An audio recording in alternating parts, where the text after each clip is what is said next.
in order to saturate our minds, we need to use all the available time that we have. This is, like I said, if I offered you $5,000, you'd find time throughout the day to learn that verse. You just would. And so I would go to class, and on the way to class, I'd be holding my verse pack and I'd be going through it. I'd be waiting for class to begin, and while my teacher was getting things ready and everyone was coming in, I'd be learning a verse. I almost hesitate to tell you the next one, but I'll tell you anyway.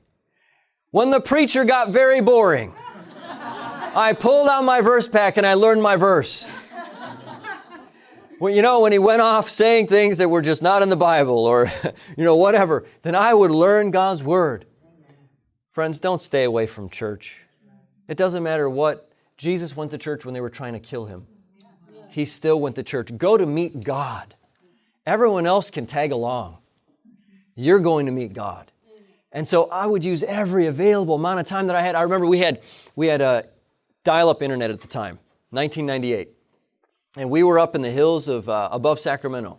And, that weird noise, it's making all this noise. And I'm waiting, and we had terrible internet because we were up in the mountains. And it never failed as I would be waiting for the internet, and sometimes it would take, 4 minutes to connect. 3 minutes. It was just really long.